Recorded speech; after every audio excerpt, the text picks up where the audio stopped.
Hello and welcome to another episode of Power On Podcast. I am one of your hosts, Taylor, and with me is the mercurial, the misty fog sweeps across the land. It's Mr. Sushi B. How you doing? I'm doing well. How are you?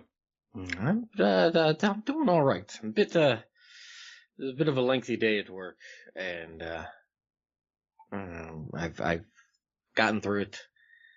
I'm here today, here now. Sounds good. And I know we're doing this a little late, so I appreciate you doing a bit of accommodation on that front. So. Oh, this is way past my bedtime. Let's do a short one then. No, it's good. Well, I think I might have mentioned it. Some other things, maybe in like Rambling Weekly and stuff. Like I've been going to bed a little bit earlier than what would probably be considered normal, unless you're like 60 or 70 years old. And but I've also been getting up at like 3-4 o'clock in the morning. So could offset it, I guess. Well, I don't work tomorrow, so I will survive. Yes. Or will I? Keep us posted. Let us know. Right, yeah, well, I'll keep you updated, or won't, and you'll have your answer either way. Yeah, I suppose. But we're diving back into the Zelda series with Zelda 1. Now, I still think that I picked this one, but I think you said you picked it. I don't remember. No, I think you had picked it, and we had talked a bit about potentially doing it, and then we swerved into another game, and then I think I kind of reoffered it to say, like, hey, you were thinking about doing that. Did you just want to go ahead and do that? Oh, so I think it was just kind of organically just, full circle back to it sort of thing. I don't remember how long ago you had suggested we do it, and then we veered off to something else and said we should just go back to that. Gotcha. Yeah, I don't know, because we've only done Link's Awakening. And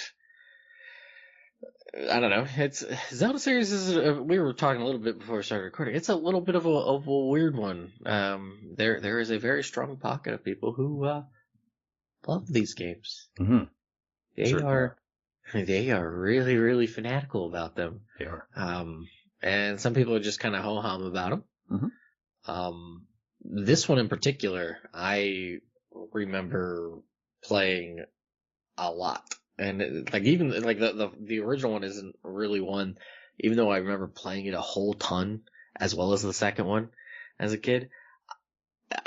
They're not like the ones that I'm like, oh yes, I really enjoy these. Not like Castlevania or Blaster Master or something of the sort. It was just like, oh, these are comfy. Infuriating, especially that second one, but they're comfy. But I don't know. How about yourself? Do you have a fond nostalgia for the original one? Sort of not. I don't even recall if I played this one or Adventure of Link first. Okay. I'm a little foggy on which one probably came first. I feel like I might have seen this one first and maybe played Adventure of Link. Like between the two, actually physically played it. Okay. I can't recall, but one thing I was reminiscing a bit on is I remember seeing some comic books that were from the 1980s, and remember there was that Mario and Zelda cereal that had come out at one point? Nope. There was these advertisements for it. I've never tried the cereal. I don't know when they discontinued it, but there was an advertisement in there about the Mario and Zelda cereals, and it was sort of this 2-pack. I'll have to find the picture of it. I'm sure it's somewhere online that we can look at it. And that might have been the first time I've seen Zelda, potentially. I can't recall. Okay. But I don't have a strong affinity necessarily for the games. I mean, they're some of the first NES games that I bought with my own money at some point. And when, again, this is well before things really got expensive. I maybe paid $5-10 maybe for this game. And I'm pretty sure I got Adventure of Link for free through a trade with somebody. And so that's really how I got my 2 copies. And then along the way, I think it was probably around a little while ago now, I was just digging up some stuff, and I forgot I actually found a instruction booklet for this. Nice. And in really good condition still. And just kind of looking at it, I was like, it's really neat just how they used to write these. And this is in full color. Like, it's really, really pretty.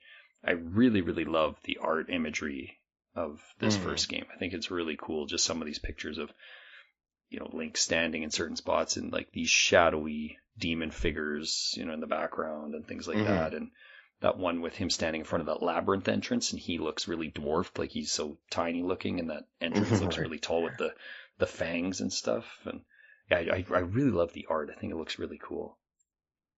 Yeah, to, I guess, be a little bit more detailed about it, my cousins had the first game. So whenever I was over there and some downtime, I would play it. That I remember my mom and I would house it every now and again, and during those times would play it. But when I got it and 2 together. Okay. And I remember having the booklets and stuff and thumbing through them. Neat. And whatnot. Yeah, they're totally gone now. But yeah, it was always, like I said, it's a comfy game, but it's not one that I ever am like.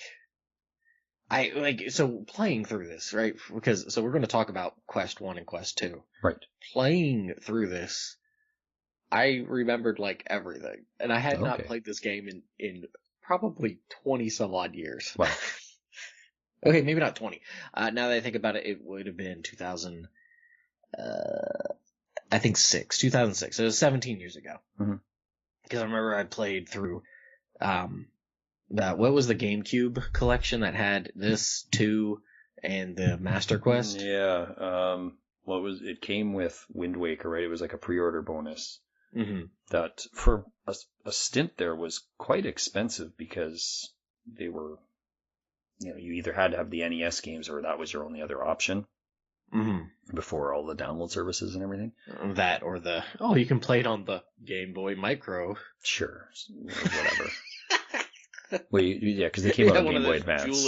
The jeweler monocle things to play it with. Right. You might be able to get away with it. Right.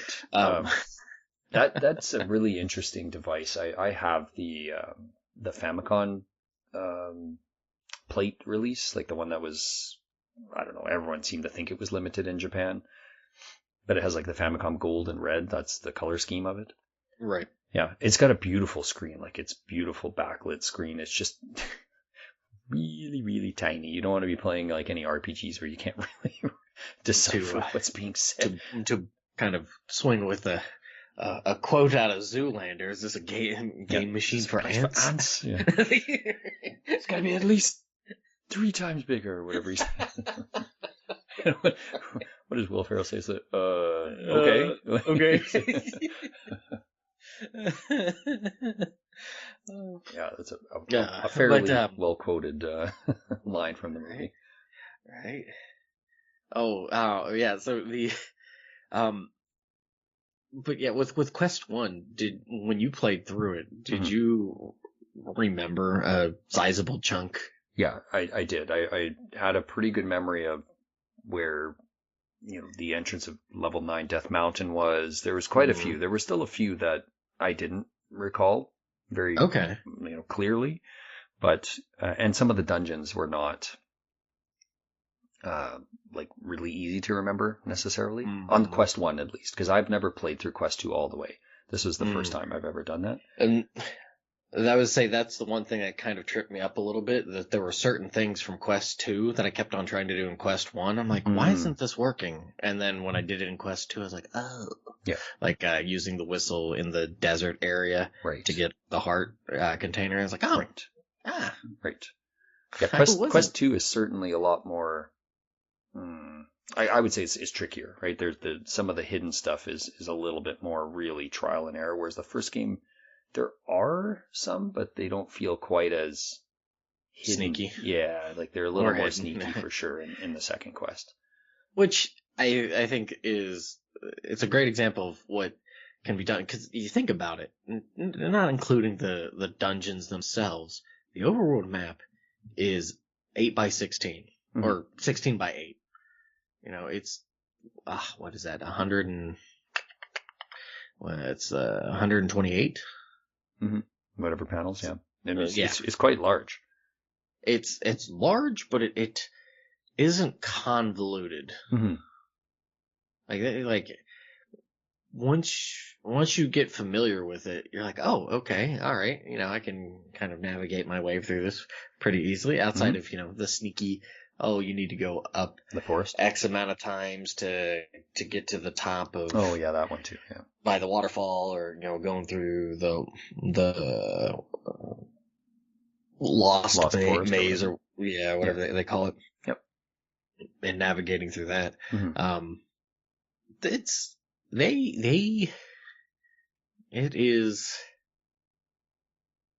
It's fantastic to see how it is compared to what is that? Murasame Jo no Nazo. No. Nazo no Murasame Jo. The mystery of the Murasame Castle, because that game is pretty similar in how Zelda 1 is. Mm-hmm. It's a lot more of an action game, which is infuriating. Yeah, higher challenge. Yeah, a lot more projectiles coming your way. Yeah. But it's a bit of a mess, because it's like, oh, hey, good luck. Where this is, it's a little bit more carefully plotted out. Mm-hmm. Yeah, the sense of progress in this particular game is done quite well, and that bit of accomplishment to drive you forward and wanting to find the next place, the experimentation, right? I know some people will look at this and say this is very rudimentary, and yes, it compared to what we see now in games, of course it was. But still quite intuitive for the limitations that were placed on this, because this was a Famicom disc game, and I remember hearing that they were not even sure they could get this on a cartridge, and they were almost like shocked that they were able to pull it off. Yeah, I could see that being because when 86? Yeah, this North American release is 86. Right. So, stretch it back a little bit further for the production and everything. That's kind of early in the system's life cycle. Oh, it's very early. Right. So you're really struggling to put it all together, and this is the one thing I hate for generations of cycles and stuff, is that because it was so much easier to see the difference from start to finish compared to what it is now from start to finish of generations, like, yeah, to be able to be like, oh, holy crap, we actually got all this on here. Mm-hmm. This is amazing. And the second quest, ship it. Get it before it catches fire or something. Right.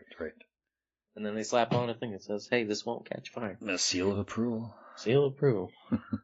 Or seal of quality, sorry. Quality seal. Yeah. No, it's crazy to think that they were able to ram as much as they did in here. And it's probably partly because there's basically no soundtrack. This game is just like 2 songs. 4 songs altogether. You get the Ganon song, and I guess, or the level 9 song. Right. Mm-hmm. There's that. There's the main dungeon song. Dungeon theme, overworld theme.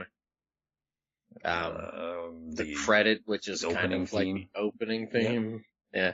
And then the. Mm-hmm. That's about it. But I mean, that's a testament to Kondo's writing, that you can have an overworld theme that's so memorable and ingrained in the mind of a player. And it's obviously a bit annoying after hearing it over and over and over and over again, but it's not to the point where you just absolutely loathe it. I found the second game, that overworld theme, I cannot stand. I hate that overworld theme. It's horrible. That coupled with the fact that you take 5 steps and you're constantly in a fight. Walk the roads. Yeah. The road less traveled. The road less traveled. Oh, Frost.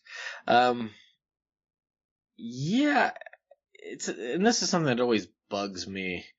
And there was a quick little moment where we kind of were okay with the retro sounding, but then it's turned into, well, if it's going to sound, it can sound retro, but it's got to be overly done, overly produced. That's why, like, from what I remember hearing, that's why I really like the Messengers OST.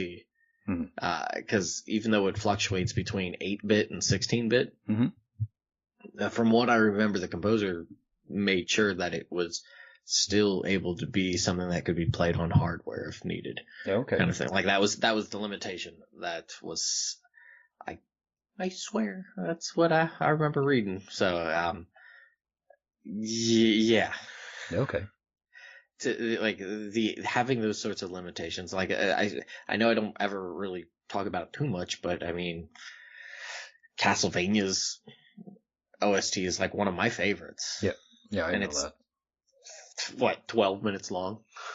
Oh yeah, if you put everything together, the whole stretch. Yeah. Yes, maybe a little longer than that, maybe close to 20, but it's quite if you're limited. looping the songs like 3 times. Yeah, it's quite limited. And it's just a testament to having those sorts of limitations. And like you said, yeah, Zelda's overworld theme gets a little grainy. I'm not a fan of the dungeon theme. No, really. That's an even shorter loop. but they are fairly short dungeons. There's not, at least, quest 1's not nearly obnoxious with its, forcing you to use your think box. Right. Whereas, and then in the nines it's nice to have that difference to it. So you'd be like, okay, this is we got to be serious. Right. So, kind of a boss theme, sort of. So I was about to say, like, how do you want to tackle this? Do you want to just tackle this and just kind of mishmash it together and be like, hey, it's tough to. We'll do our best to also not blur the lines between quests 1 and 2. But yeah, I think that's probably our best go. Like, I know we didn't necessarily jot down exact, precise, specific notes of where every item was and where they changed in the second quest and so forth. Because they're all in my head. Well, and not only that, I just think rather dull conversation, probably, right? We're just remapping everything out. That or it's really hard to be like, yes, on tile 12-4. Right. It's kind of not really as exciting. No, not really. So. And I think this is the type of game that if you go in, obviously you can go watch a walkthrough and whatever, but to try to recapture maybe that experience of what it must have felt like to be in whatever, 85, 86, depending which region you were from. And just, I could see people, like passing notes, and we always hear the stories, right, of kids in the playground and, oh, like I found this or that in Zelda, and be like, no, that doesn't exist, or and then you rush home and you try to do it yourself or whatever, right? So, because this is very much a game that I think, and we talked about this a bit, that speedrunners seem to only do Quest 1 a lot for some reason. Seemingly. It seems a little more I think it's prevalent. Because Quest 2 is pretty obnoxious. Yeah, in parts it definitely is. Yeah. Yeah, for sure. It definitely is in some parts. But yeah, let's just tackle it however. Okay, let's start with things you like. There's some things you like about this. Well, like I said, I love the manual. I'm looking at it right now. There are some funny typos and stuff in here that are kind of interesting. But yeah, I think the idea of Zelda, right, and the imagery and the sort of, it's just very whimsical, right? It's very fantasy. It's very almost fairy tale. There's just something that's kind of classic about it, and its sort of presentation and simplicity of it that I really like for this particular game in the series. I think that it really helps entrench you in a world, and I know, again, people can say, oh, this is rather dull, it's quite graphically, it looks quite limited in a lot of ways, but I think there's a draw to this game, and there's a reason that, when this came out, the success of the franchise obviously hinges on this release, and it obviously was able to trickle down and set a lot of those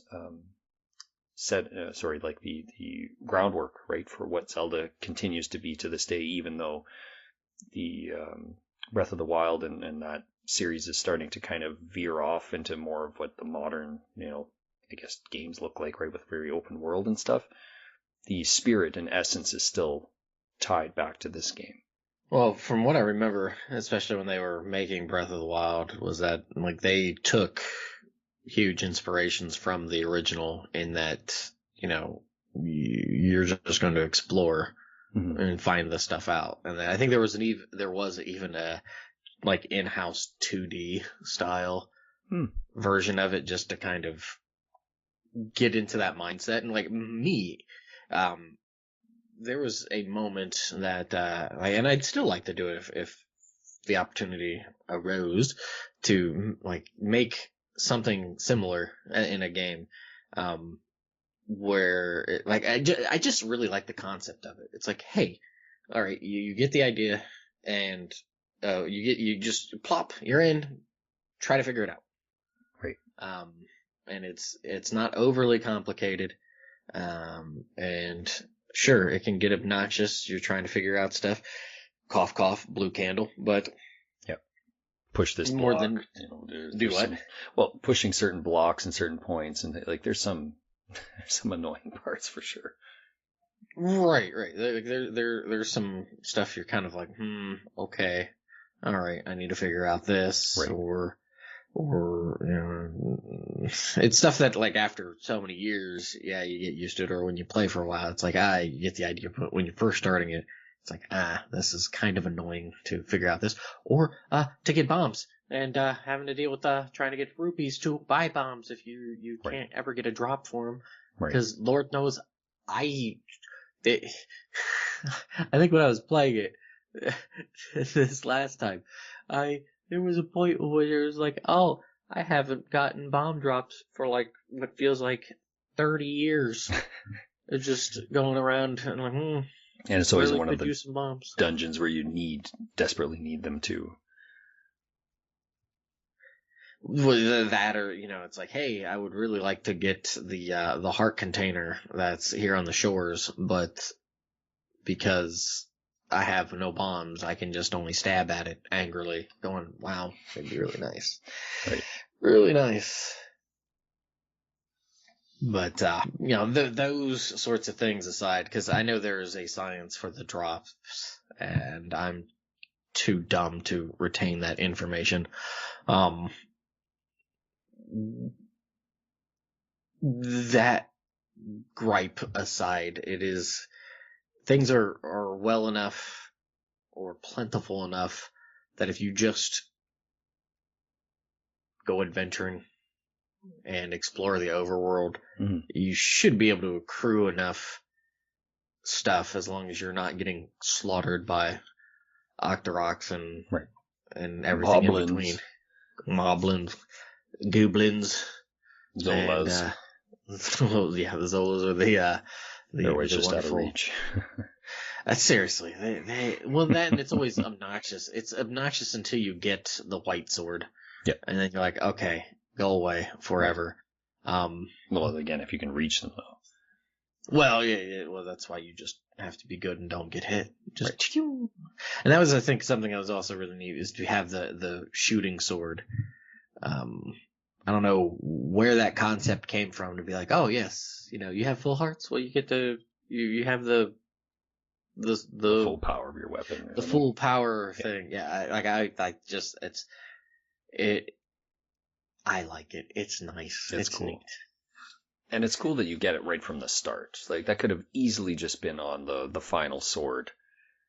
Right? Mm-hmm. Like, it could have very easily just been, well, you only get it once you get the magical sword. Your other two swords don't allow, like, just here's your basic sword, here's your upgraded sword, now here's your magic sword, which gives you this additional attack. Which in hindsight, maybe they were kind of like, maybe we should have done that. Well, no, I think it was probably better, though, because then it's a little more welcoming for players. Right from the get-go, people will, power in your hand. Right, and so they're like, oh, okay. And so they'll be a little bit more cautious not to just eat hits. Desperate to get those health the hearts back when you do get hit, especially early in the game when you only have three hearts.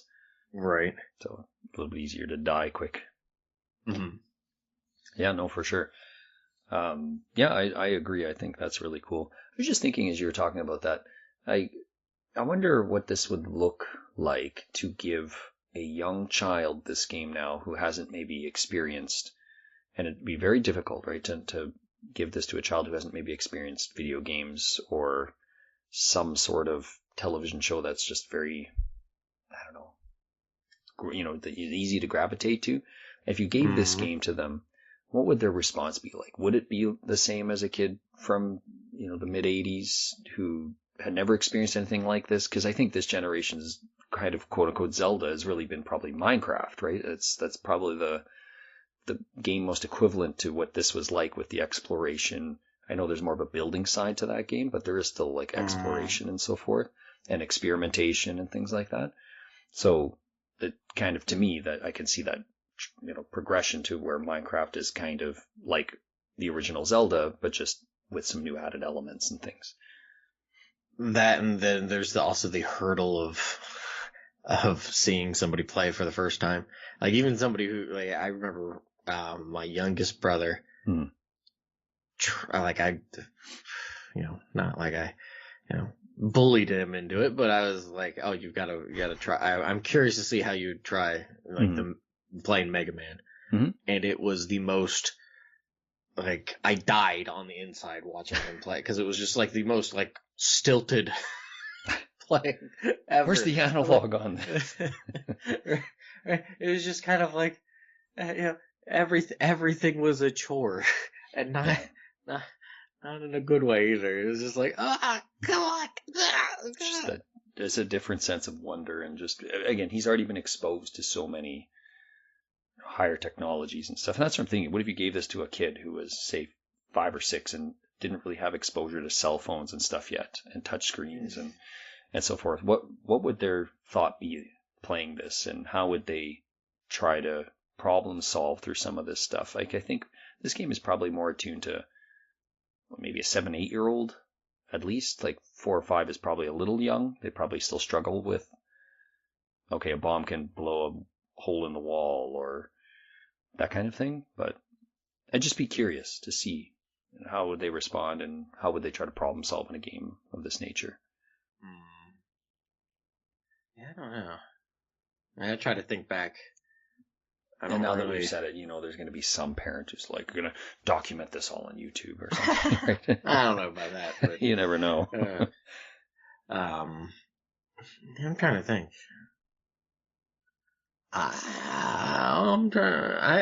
From what I can vaguely recollect was that I want to say either one of my cousins showed me, or maybe my uncle had showed me, or maybe even my dad or something. Like, just oh, hey, this is something you can do in it.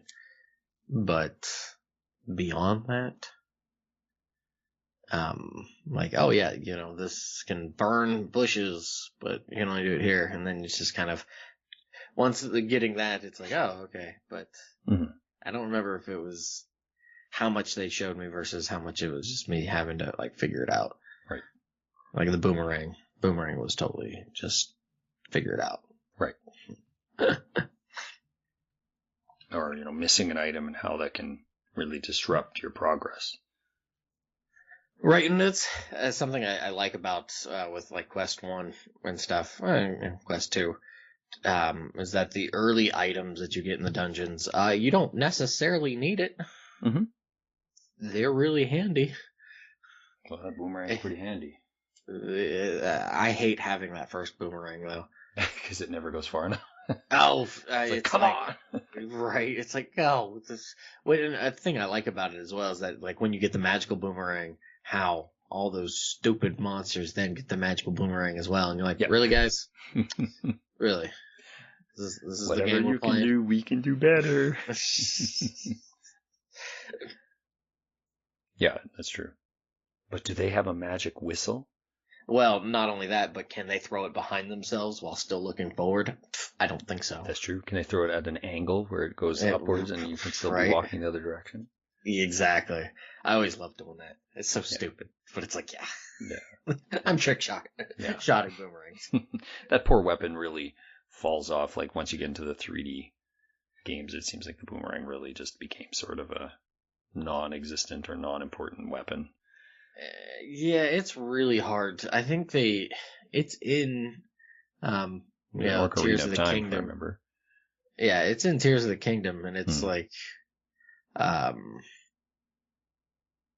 it's, because I haven't played it enough to have it very much. Like, there's Hmm. been a couple times where I found, I'm like, oh, hey, it's a boomerang. Hmm. Um, and it's just, it doesn't have quite the same Doesn't translate versatility. to the 3D world as It well. doesn't have as Yeah, much cool factor. right. Yeah, And because then the once later you, ones, yeah, it's go like ahead, way sorry. too big. Yeah, because like it's incredibly useful in Link to the Past. Mm, Like once you get that magic boomerang in Link to the Past, it's like, wow, yeah, this thing is really, really helpful. right. It's just like, it's a boomerang. Hmm. Yawn. Yeah, it's too bad. Mm. Yeah, any other things you'd want to bring up that you really enjoy or like? Um, I like that the bracelet is just buried somewhere. Good luck finding it.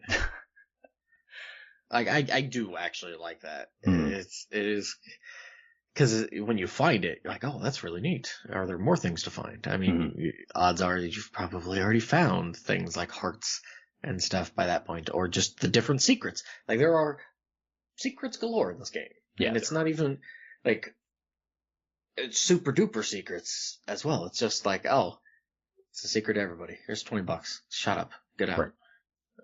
Or Just think of the the other one. hundreds of hours that kids would have spent.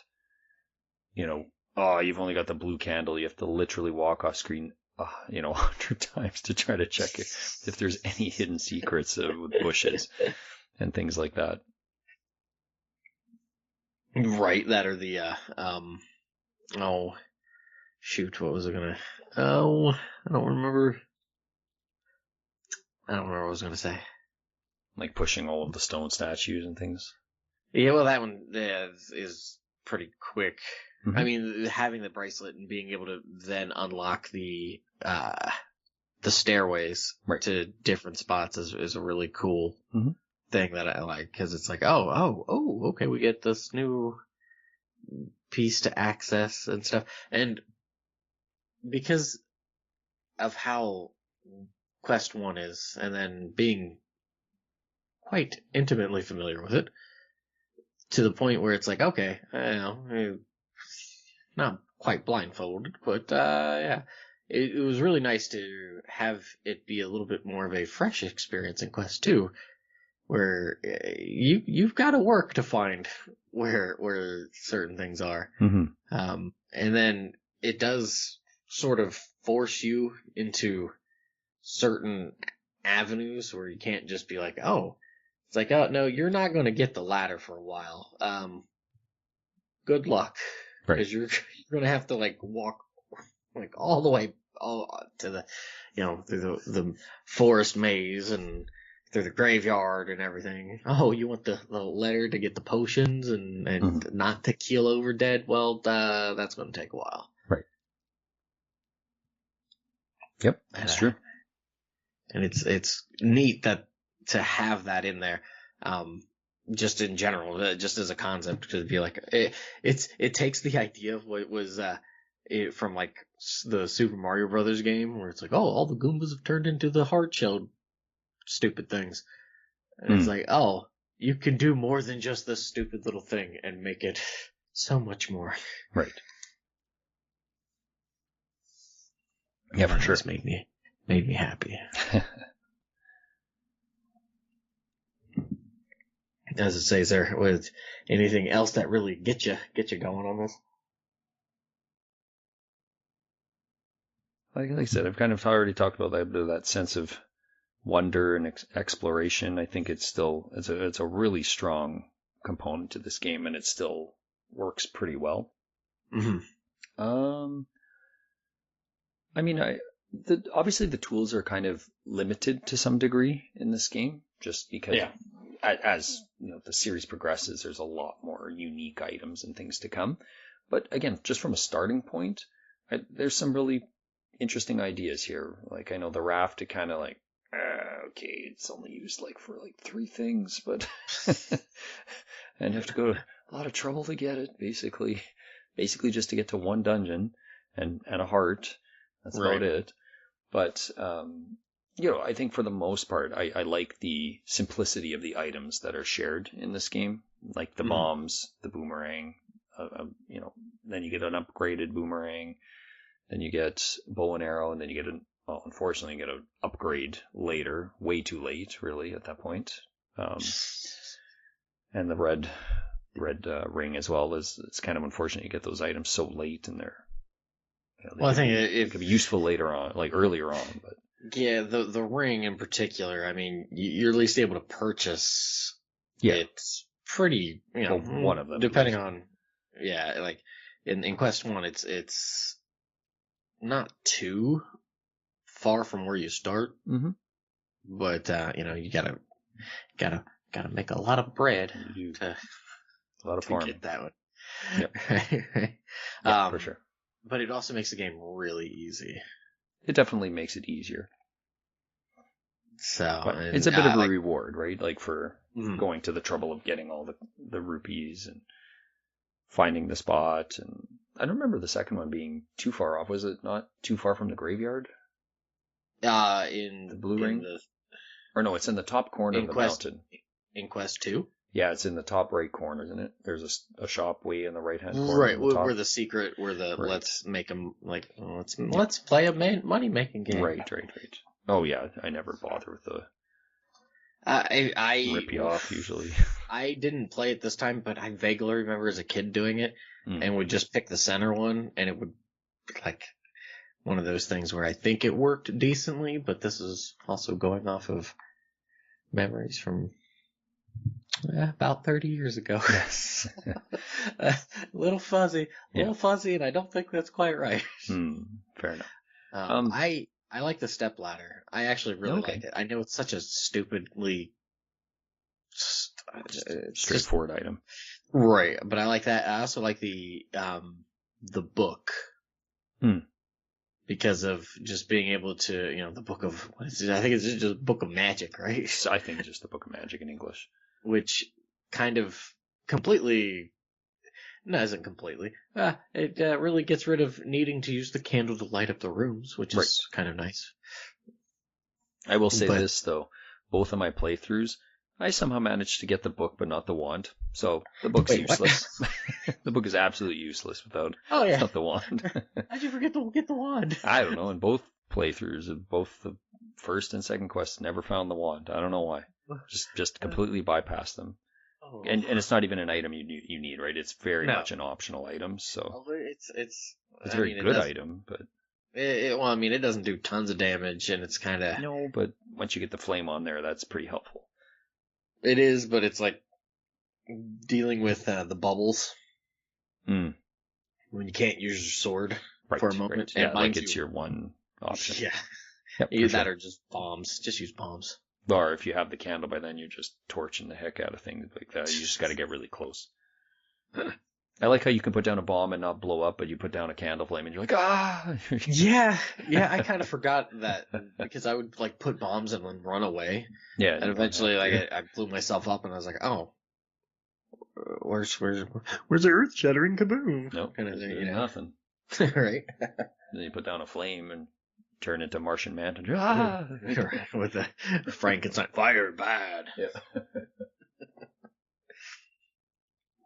Bomb's good, fire bad. Ego boom.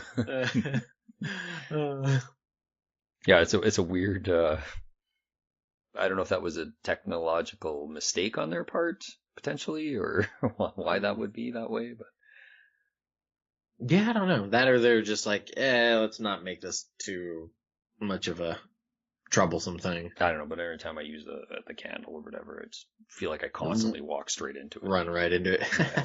Yeah. The something that I hated when I was first playing the game, and then learned from it, was to always make certain that I had some food on hand. Oh yeah, I hate that.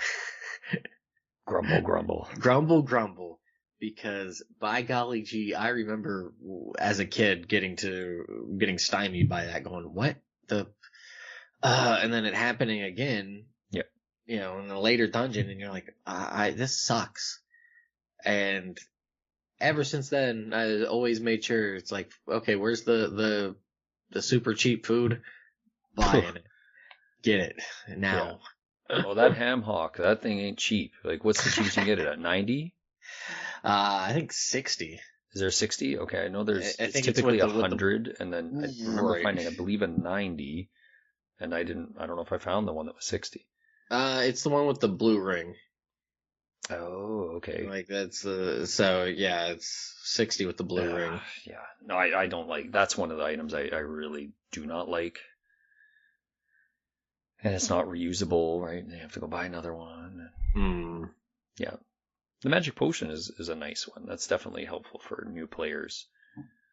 Right? It's nice that you can, and it's like once you get relatively, and it's relatively fair cost, I feel. Mm-hmm.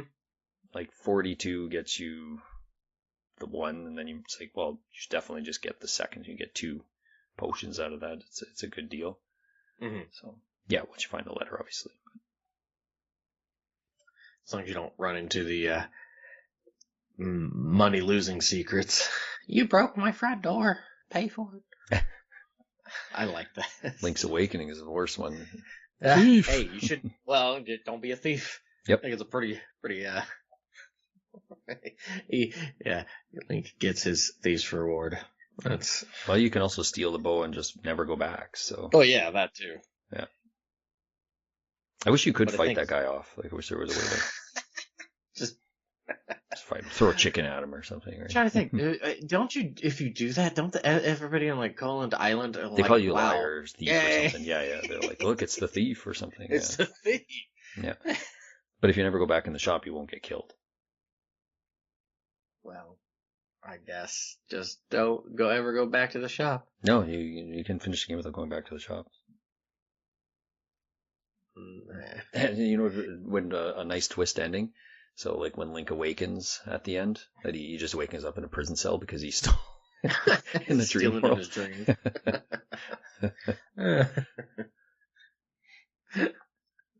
The windfish may have forgiven you, but we have not. Save me, windfish.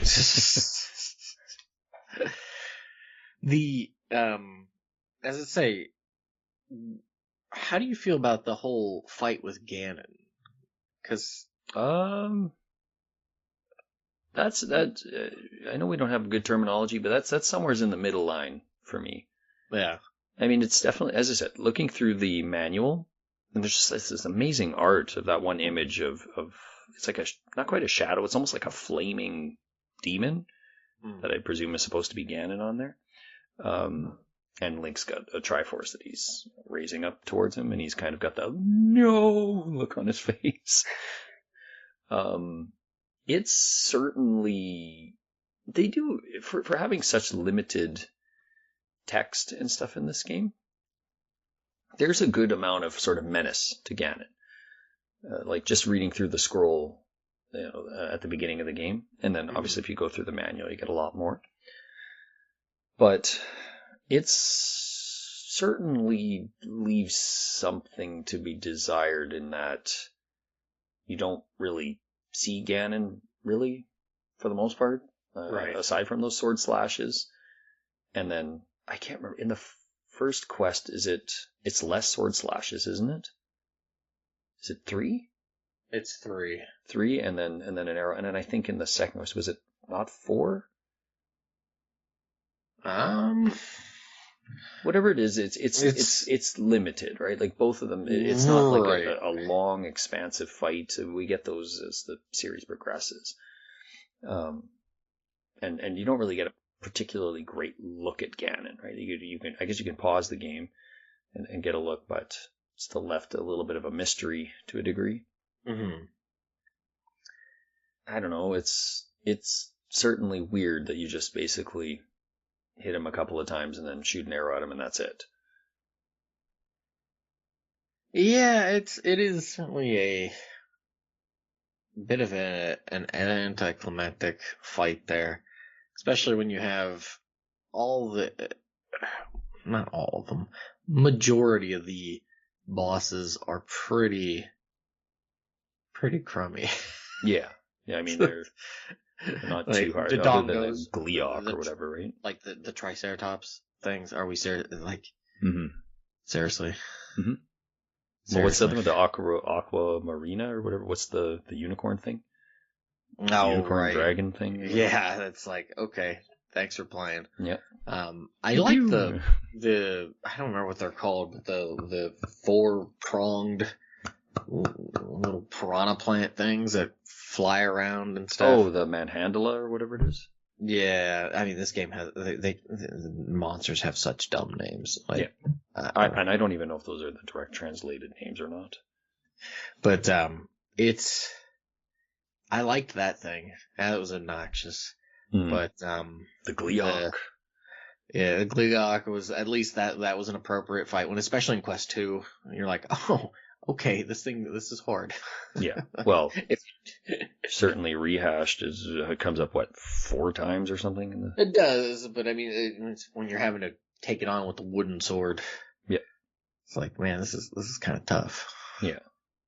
Unfortunately, they're obviously the assets had to be reused a lot here because they knew they had limited space in the game. So we do get a lot of these bosses over and over. Like, what's the dig dog or whatever, the urchin thing? That's some, yeah, that was another one. It's just like, oh, okay. Yeah. Death by flute. And sort of, and then just throw a bomb down. Have fun. Yeah. Well, and even the Manhandla too thing. If you get a bomb in the right spot, it's cooked, right? It's done. Right. At least with that one, it takes a little bit of effort to put the bomb down. Right. Whereas that one, you could just, get close. It's pretty slow. So. Whistle, drop the bombs, whistle. Right. And then take out most of it, if not all of them. Right. Yeah, like it's, well, and even like the Goma, right? The very first one you fight. Oh, yeah, right. Oh, wow, wonder what this thing is. And then just shoot it once and it's, oh, that just one arrow shot?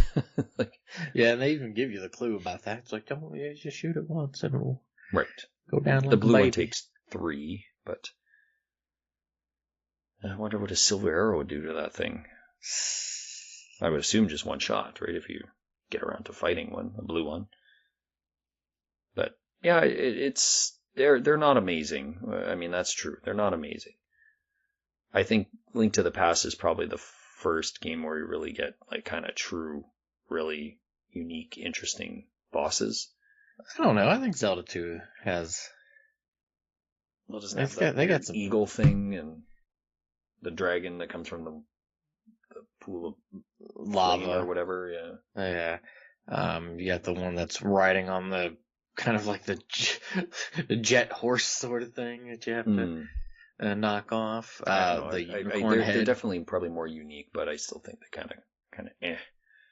That unicorn head always gave me nightmares as a kid. I think it freaked me out. I mean, and most people identify with the Dark Link, right, as probably being the most iconic from the 2 NES Zelda games. Probably. Yeah, because the Thunderbird, nobody ever is like, oh yeah, it's the Thunderbird. Yeah. Like, what?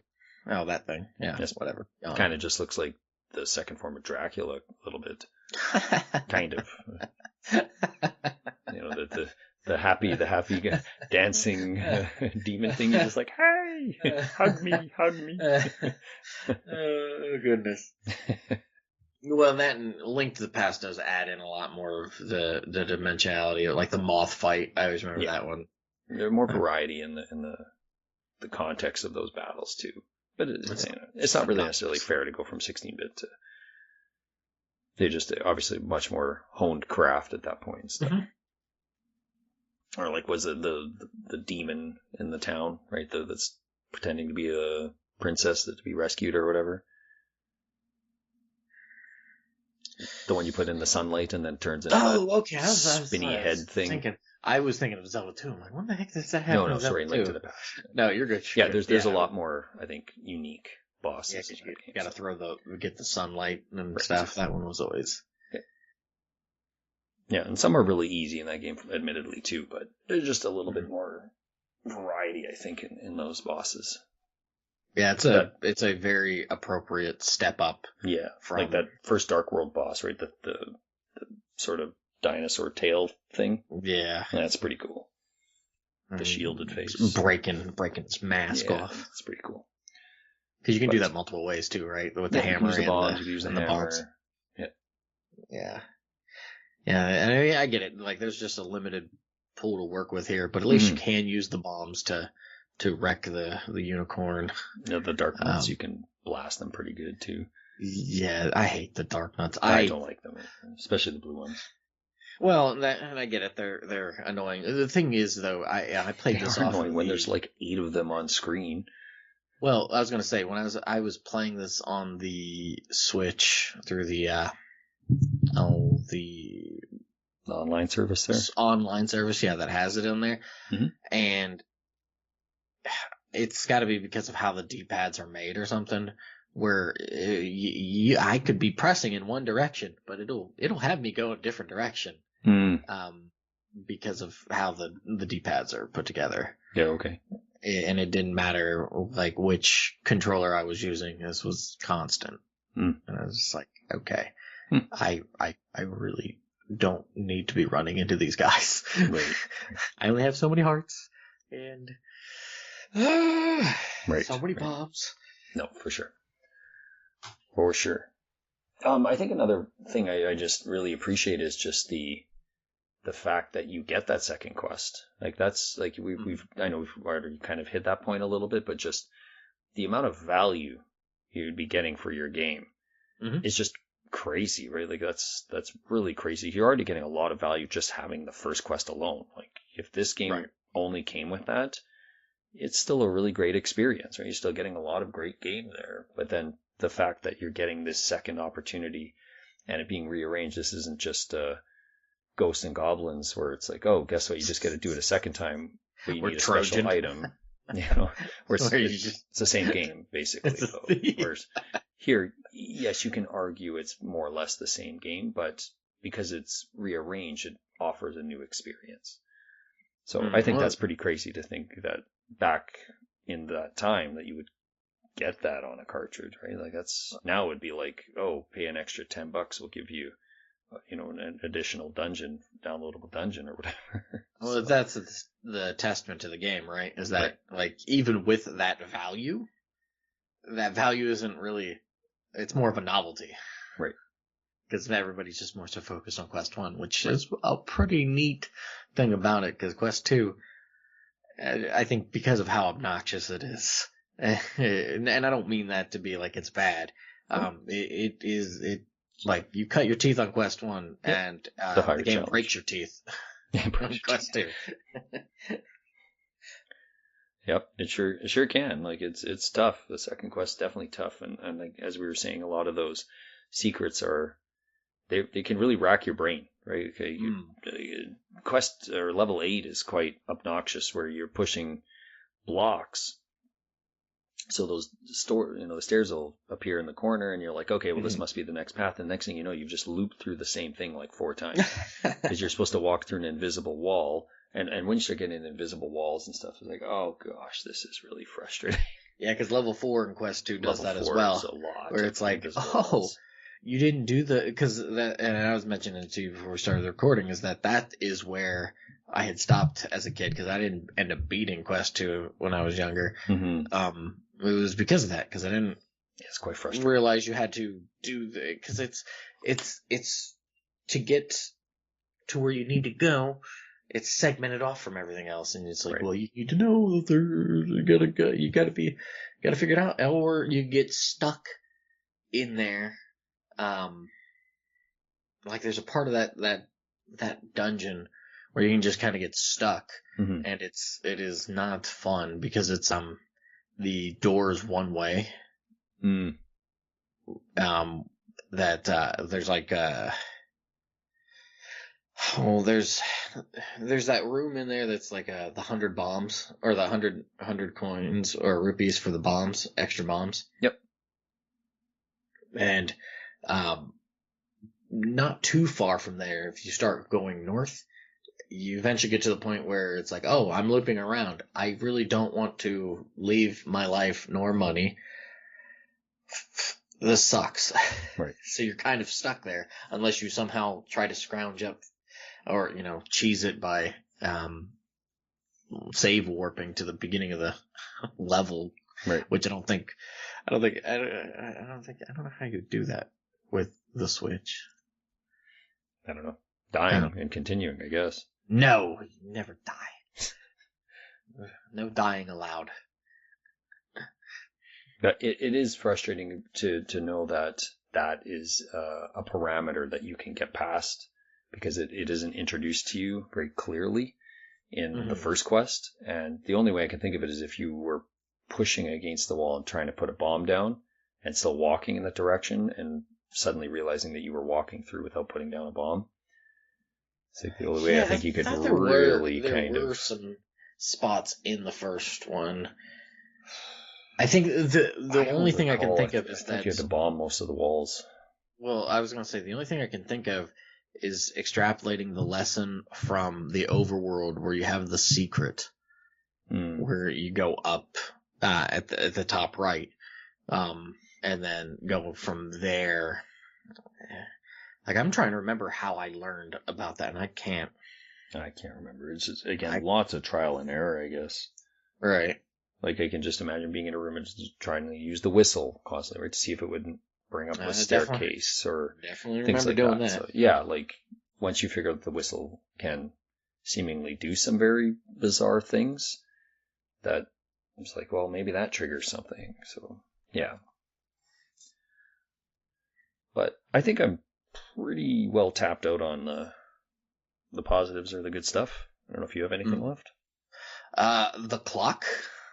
I think there's a secret shout out for the clock, especially after talking about Dark Nuts. That thing, I love that little stopwatch clock, whatever. When it pops up, it's pretty low frequency, especially in Quest 2. No, I get that. But when it does pop up, and it pops up at a good time, you're like, man, this thing is great. Yep. Unless it's where you're waiting for those stupid hands to come out of the wall. And then you use it, and then, like the wall master thing. Oh, yeah. Yeah, you need to kill them all. And you're like, come on. That is true. That's like the only time it's not effective. But otherwise, quite fair. It's helpful. It's helpful in most spots, for sure. Mm. All right, so I guess some middling bad. Yeah, maybe middling bad. I find probably the worst thing for this game is, and I don't know, again, using the Switch if it felt different, but the controls are not as responsive as they could be in this game at times, especially when you're just a smidge off of walking to that door, and you're a smidge off and it just won't give you the leverage to kind of just no, like, I am trying to go through the door. I'm not trying to stand on that little pixel on the wall so I can get hit by 16 things. That's kind of frustrating. Like, it just doesn't seem to, you really have to press really hard in the direction you want to go to if you really want it to go that way. And you can see that they really fixed that with A Link to the Past and stuff. How it's just like, definitely did. Oh, we'll just kind of direct them a little bit off to the side. Right, yeah. They definitely fixed it a lot, especially when you're using, say, the Pegasus boots, right? And you're running and it's like, okay, it'll give you a little bit of leeway there before you kind of crash into things. Yeah, unfortunately, I found that was fairly frustrating, especially when you're in a room with fireballs, being thrown at you constantly and you're trying to dodge that while just get to that next door without fighting 7 Dark Nuts or whatever, right? And because you don't have to kill them to get to the next room, and that's quite frustrating. All right, I was a maniac and never got like the magical shield, I just kept with the small shield. I was just an absolute maniac with it. I didn't really much in the second quest. I think I finally did before I went to level 8, only because I had a bunch of rupees. So I was like, well, sure, why not just spend them? But otherwise, yeah, same as you. I didn't really go for the shield. I mean, because you get the shield, it certainly makes those fireballs and everything a lot easier to just be like, okay, we're just going to sit here and just not tolerate this nonsense. Yep, for sure. So yeah, I found there were definitely times where the controls just kind of almost felt like it failed me a little bit. And of course, some of the time is my own fault, right? But some of the time you're just thinking, oh, and a little bit of the, I don't know how to explain that, but just how the timing can be a little bit off with some of the enemies that are attacking you. Where it's probably your brain triggering, but say an Octorok, you think it's going to shoot at you, so you're kind of waiting for it to shoot at you, but then you're also trying to sword swipe it at the same time, and then it's just like something, the timing just feels slightly off. Partly probably your fault, partly the game kind of psyching you out a little bit, and or just like almost timing it properly on their end to screw you a little bit. I found it with the moblins, especially, where you're just you feel like you're at a certain safe distance, and then because there's a bit of flicker in this game. Yeah. If there's a lot of stuff on screen. And so you kind of can't see that an arrow was shot, and then it flickers that it's almost disappeared, and then suddenly it's there. And you're like, oh, that's kind of unfair. That or they stack the enemies to where there's a barrage of it, and you're like, oh, cool. Yeah, you're stuck in the corner, and they're just all walking straight towards you or something. Yeah, it gets really annoying in Quest 2 with mummies. Or the Wizrobe. I hate the Wizrobe so much in this game. The Wizrobes are quite frustrating. I hate them so much. They take a lot of hits. Well, they take a lot of hits. Those blue ones are obnoxious. The orange ones, less obnoxious. Yep. But if you're focused on something else and then all of a sudden they pop up and they're all clumped together, you're getting hit. Yep. And that hurts. Yeah, the blue ones are the worst. At least the orange ones. What do they take? 2 hits with the white sword and just 1 with the magical? Mm-hmm. Or they only take 1 with the white sword? No, I think it's 2. 2. So they're 3 with the regular sword? Yeah. I can't recall now. But once you get the magic sword, those ones are... And plus those orange ones, their pattern is quite just north to south or east to west, right? They're very predictable. Right. It's the blue ones that are a lot less predictable. They're just kind of... They probably do have some kind of pattern, but... Bam! Much more frustrating. Not having the magic shield as well. Yeah. Like having the shield, that can help, but that makes it a lot easier. Only to a degree, because the one will be in front of you, and then the other one will appear either north or behind you, and you're like, oh, come on. I always appreciate it when in the certain rooms where they had them in the where all the water is. So they would always be like teleporting, and then they would pop up for a moment, and then teleport over the water again. It's like, yeah, you guys can just do that all you want. Like, I'll just stab you. Stay over there. Yeah, all right. Yeah. Yep. The frustrating bubbles, right? Get hit by a red one. Especially in Quest 2. I hate it. Like, I actually had to look that up, because I was like, why can I not use my sword? Right. Like, I just didn't know why. I was like, I went through like half the dungeon going, did I glitch something? What's going on here? And then I looked it up and was like, hey, idiot. Yep. You need to be hit by the blue one now. I was like, this is, I don't like this. I love the rooms where it's just like 4 blue ones for no reason. Well, because you just walk in. The next room after is like 4 red ones. Right. Kind of thing. You're like, but there was one room where you had to do a puzzle of some kind, push a block or something, and it only had the blue ones, and the red ones were way, way before that at some point. So it's just like, oh, that's kind of odd. They're so far away. Right. Well, it's just to make it quote unquote if you do get hit, you're screwed.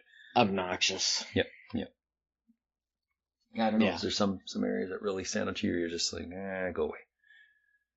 Yeah, it's just an idea. It's like, okay, glad you tried this, but I wish you would have tried this with some QA people who would have been like, yeah, don't do this. This is stupid. Yep.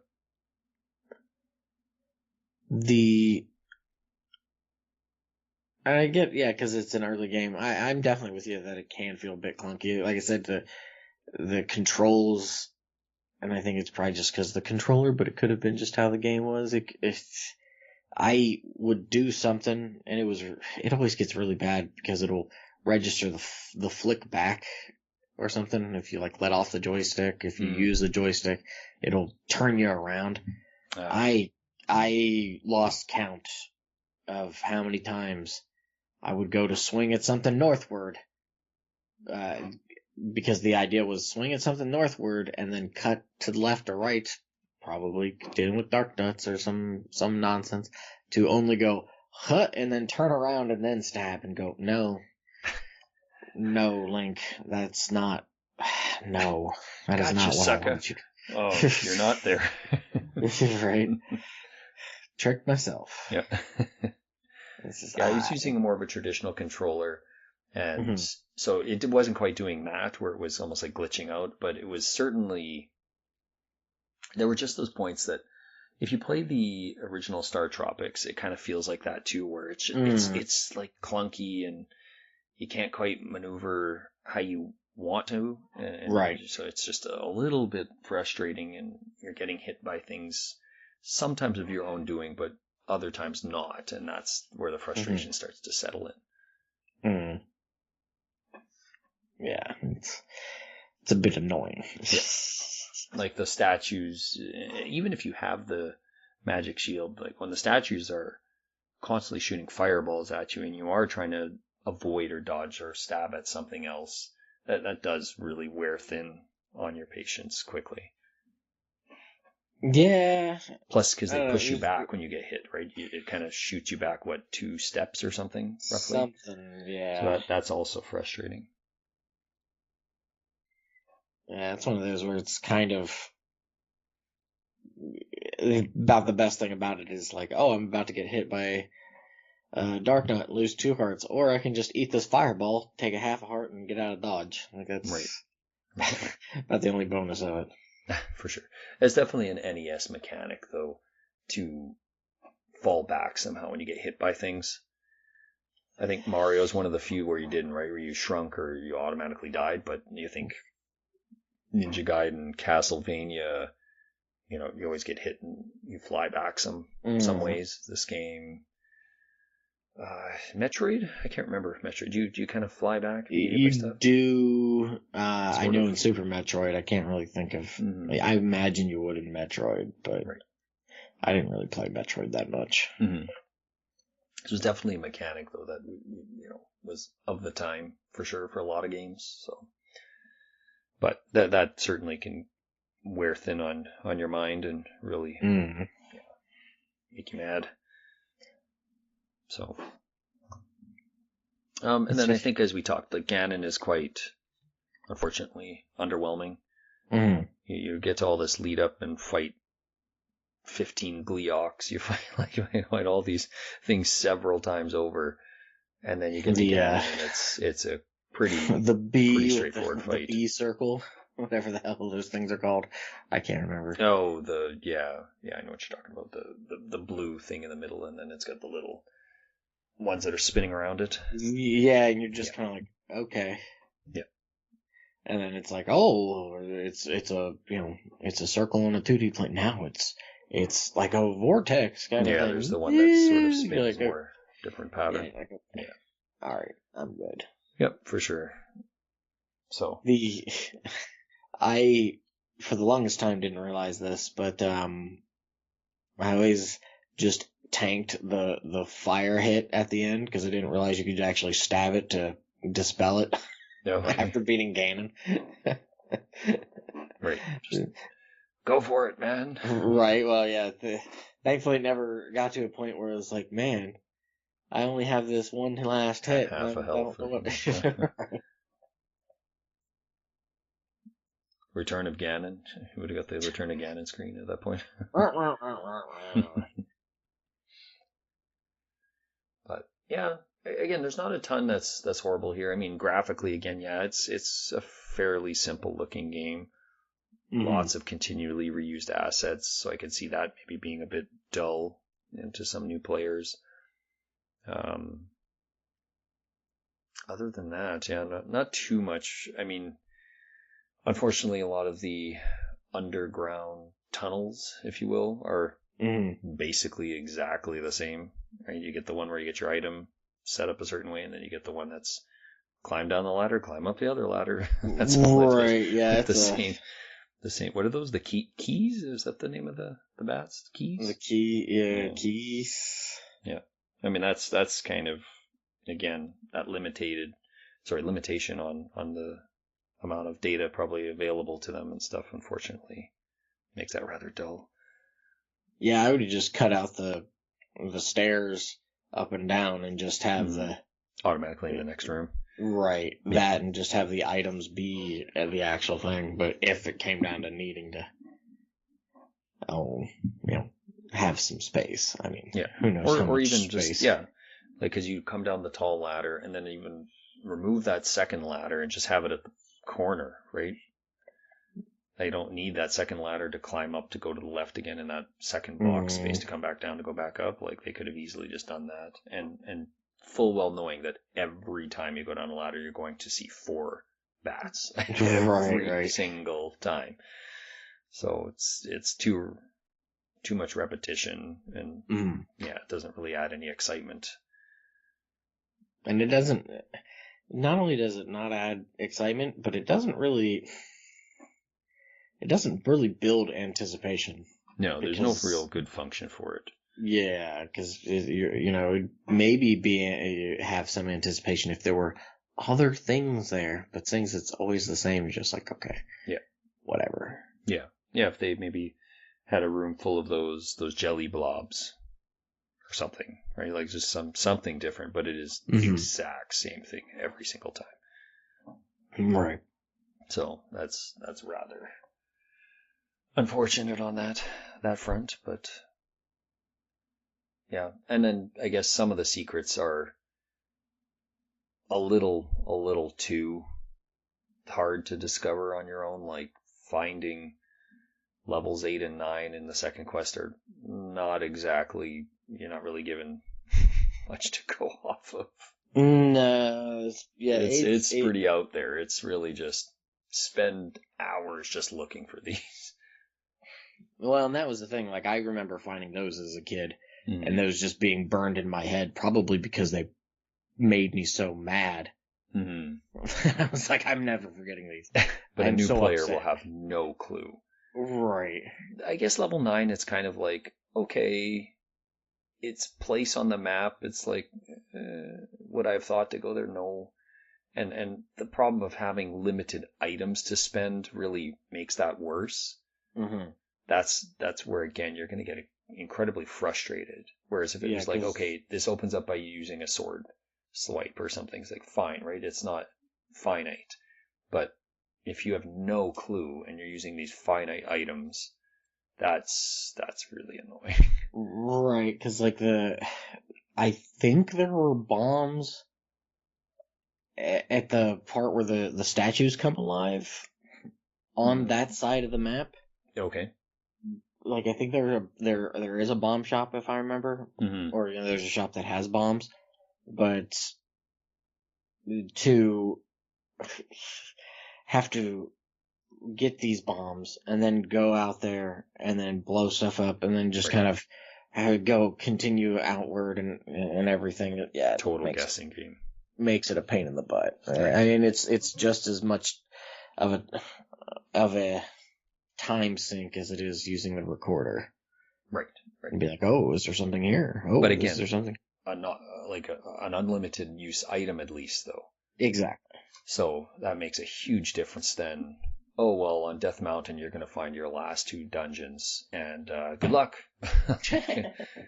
Because they are not marked by anything. There's no indicator to be like, oh, well, just so you know, it's going to be 5 steps in and there.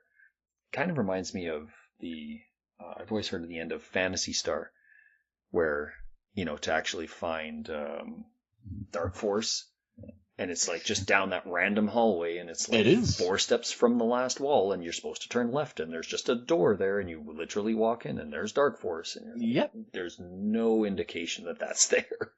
I mean, it is. Dark Force certainly has a way of just kind of popping up. Yeah. Like, oh, he's in a treasure chest. Hey, guys. Surprise. Let's play. But yeah, and that's definitely again a sign of the times where maybe they thought people had more time to do that, to play games and stuff. But even then, that doesn't make it any. It is, unfortunately, it is kind of poor design, right? To not give you anything to go off of. Dragon Quest, has some of that too. Mm. Or just like the worst translation, so you have no idea where to go. Castlevania 2, that kind of thing. So yeah, very That's frustrating. like very old school D&D / tabletop sort of thing, where it's like, hey, use your imagination. Yeah, but that's your imagination. That's a little different. It's just like, yeah, roll the dice. You rolled an 8. Okay, well now you do this or that, or you don't do this. But this is just just guesswork. Right. So yeah, it's something that just does not quite translate. And unfortunately, though, is that what ends up happening a lot of times is that the guesswork becomes way too apparent, and it's like, oh, by golly gee, there's something here that is so like out of place. It probably is, and then you got to throw in red herrings of, oh well, it looks like it is, but it actually isn't. I like how they did that with some of the latter 2D Zelda games, where you'd have your sword out and you'd hit the wall and it would be a different sound. Oh, right. I think that's a clever way to make that work. So yeah, and they didn't really have the capacity probably to do those kind of things yet in this. Right. I guess they could have, right? You could have used your sword to tap the side of the mountain, and if it did make a clinging sound or something, right? Yeah, it would be kind of awkward, I think.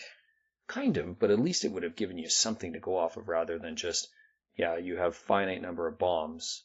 Oh, you've just wasted all 16 bombs to look for that and have no idea? Well, keep going. Now go get some more bombs and go back. Well, then, so would it be that it would only trigger a sound if you hit those things? Yes.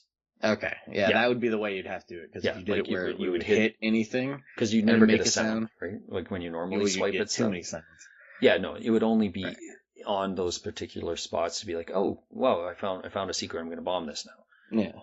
Yeah, I think they could have done something like that. Or we'd critique at this point, right? This is quite an old game. We are those people. We're allowed to. I guess so. We suffered through it, so. Yeah, I was gonna say, is there anything else that you want to? No, I think that's it for me. I think that's it. Oh, actually, I had one more thing. Of those stone statue face things, to this day, I still love that one that tends to be on the left. The sort of like the face that looks like it just like a horrible smell just hit its nose. Like the dragon one is like, okay, whatever, a dragon one. Why does that other one look like it just stood over a urinal or something? And the rankest of farts. And it has just like the face. I would be spitting fireballs too. Out with thee, out! But that image is stuck in my mind for a long time. Just that look at that thing. Oddly specific. Yes, it is oddly specific. It's got the flat top buzz cut as well. I guess it's probably like a goblin face, right? I assumed it was like a gargoyle face or something. Mm-hmm. Yeah, I'm not entirely certain. It's kind of a funny looking face. I always like the statues animating when you touch them. I always like that. That's pretty cool. Yeah. And then 9 times out of 10, they're like cracked out. Like I rarely ever feel like I get the slow ones. Oh yeah. I'm alive. Right. They're just buzzing all over. And then you don't even dare touch a second one until you get rid of that first one. Right. Yeah, they're a lot easier to deal with in Link to the Past. Mm-hmm. Yeah, that's true. They're pretty crazy. And then the ghosts too. Like it's kind of fun to see how many ghosts can you get on the screen before the game basically crashes. It's like, you please stop, please stop. Yeah. Oh, those, and they're tough. Like they're not really menacing per se, but they just take a lot of hits. Right. Yeah. It's just it's a bit overwhelming if you lose track. You're like, oh boy. Yeah. But there's so few far between. Actually, I'm surprised they don't show up in any dungeons or anything. I'm okay with that. Yeah. So, all right. Well, I think I guess that's it then. Mm-hmm. You did a good thing, Nintendo. Good on you. They did. The end. Indeed. Yeah, so I was to say, with all that being said, definitely would like to hear what other people have to say about the OG Legend of Zelda. Um, yeah, I would say it seems like you kinda, you're okay with it. Me? Yeah, Yeah, like you seem to enjoy the instruction manual more than the game. It feels like. well, to a degree. Well, it's fascinating because I haven't looked at this thing in so long, and just you'll have to take a look at the online, version of this. It's just Mm-hmm. neat because they have lots of little hints and tips, and Mm. it's so interesting to see just how different manuals were, right? And not only Mm-hmm. because like, oh, they were in color. It's just it's such a supplementary piece to the game. And I know there were some other manuals that did the same. Mm-hmm. But it's just, and it's lost upon most players, right? Because a lot of people probably did buy games secondhand and just got the game, right? Didn't get a box or manual and what have you. So, and that probably helped to some degree when it came to the exploration side of things. But this is just, it's a neat companion piece that without the internet for a good stretch there, kind of got lost somewhere along the way, right? Probably from, say, I don't know, let's say 1990 until whenever these types of things would have been scanned and uploaded onto the internet, whenever that maybe the late 90s. Mm. So it's just a neat thing to have and kind of quickly browse through. I wouldn't necessarily like it more than the game, but just I think it's a nice companion point. Being cheeky. No, I know, but I am very fascinated by it just because it's just definitely kind of a bit of a time warp, right? A little locked to time. But we didn't talk about, like, we usually kind of our own personal review or response with not really giving it a score, but just the idea of, would you want to return to this game in the future? Oh, see, I think that's really hard for me because it was so long since I played it. Mm-hmm. I don't know if I really have, if I really got a hankering to be like, oh, and it's not to say that's a bad, like, I just remember, I did play it a lot as a kid. Mm-hmm. So I guess if anything, probably not, but that's not to say that it's bad or like I haven't played A Link to the Past in ages. So yeah, me too. I mean, it's just one of those things where it's like, it is an enjoyable game. I love the idea of it, love the concept of it. I'm probably not really looking to play this again anytime soon, unless somebody conks me on the head hard enough to be like, what is this game? Yeah. Yeah, that's fair. I'm probably in the same boat that might live vicariously through somebody else's YouTube speed run of it or something, right? Like if I just want to kind of relive some of the moments of it. But not necessarily. And if I did, I probably would only do the first quest again. I'm not like desperate to play the second quest. So. See, I would probably lean the other way. It's like, okay. I don't need to play the first quest again as much as I've got that ingrained in my brain. You throw that Zelda code in right away. Right. Just pop in the Zelda code and then just go right to quest 2. Fair enough. So, all right. Now, with all that said, please let us know your feelings on the OG Legend of Zelda.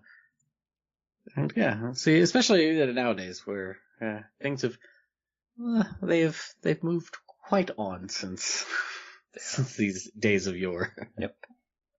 So that's all I got. Anything else you want to add, real quick? No, I don't think so. All right. Well, yeah. Thanks for listening, and have a good day.